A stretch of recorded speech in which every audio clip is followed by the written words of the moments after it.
Hi there, it's Craig from Unleashed Education here, and you have tuned into another Editing Toolbox video.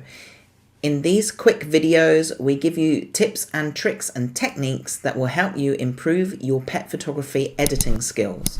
Following on from my last video about using auto align, I'm going to show you today how to make a quick panoramic stitch from multiple images. Anybody who is familiar with my own photography work, you'll know that I make a lot of panoramic shots. I love showing dogs and the environments that they love to be in. This image is just a really simple, straightforward one. It's 4 shots and we're going to merge those together. If you want to make panoramic images yourself, the most important tip is for when you're actually shooting the images is that you leave enough of an overlap between each image that Photoshop can use to stitch together. I try and leave at least a third, if not more, of an overlap. Of course, you could use a tripod or one of those panoramic tripod heads that does all the lining up automatically for you. I have not got any experience with those, and almost always I shoot my panos handheld. Okay, so with all that said about how to shoot, let's get this all stitched together. So I've got the 4 images selected. I'm just going to right click and I'm going to go edit in, and I am going to go to merge to panorama in Photoshop. Now that's brought up the photo merge panel, and that's got the 4 images here, and we're on auto in the layout. Now I always leave it on auto to begin with, and if it doesn't do a very good job with auto, then I will change it to one of these options instead. The next thing is blend images together. That box is ticked. And when I am only doing a couple of images, then I usually do a vignette removal as well. It doesn't really do very well if you're using lots and lots of images.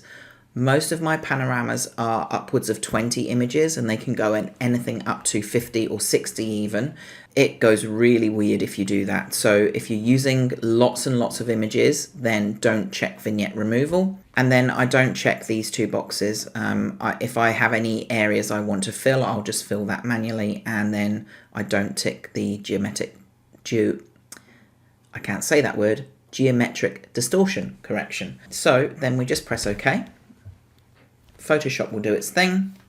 If you're stitching 50 images together, you might want to grab a cup of tea and come back after half an hour, but these 4 shouldn't take too long. And here we have our stitch image that Photoshop has put together and done a pretty decent job of. The only thing with this now is that if we look here, our back legs are missing and the rock at the back is missing. So I'm just going to go to the layer with the dog, which just so happens to be the top layer. If the dog is not the top layer, then I usually always drag it up to the top. So we'll just grab the brush tool with B and we will paint all this back in.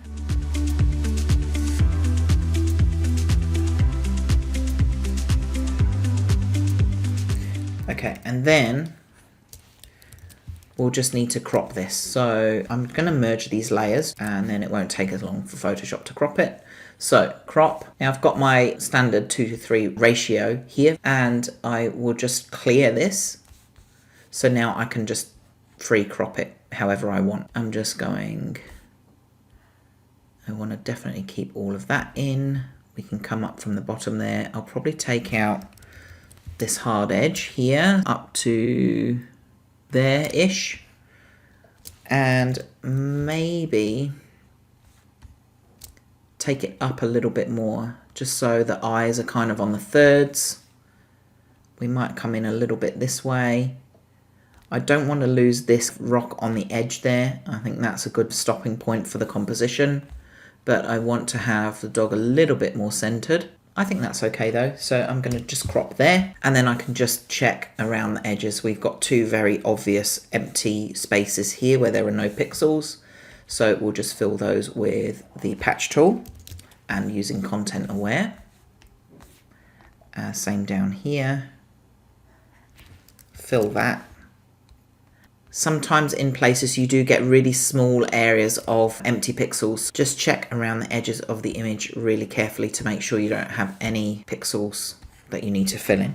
And that looks pretty good to me. And then that's basically it for the stitching. From there, I would just complete the edit in my usual ways.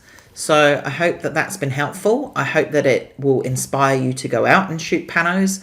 I think it's awesome to be able to show dogs in these locations. If you do have any questions, just leave them for me in the comments. I do have some full editing tutorials for panoramic images in the Unleashed membership as well. So if that is something that you're really keen on seeing, then those are available as full edits from start to finish in the membership. That's all from me today. I will see you again in another Editing Toolbox video very soon.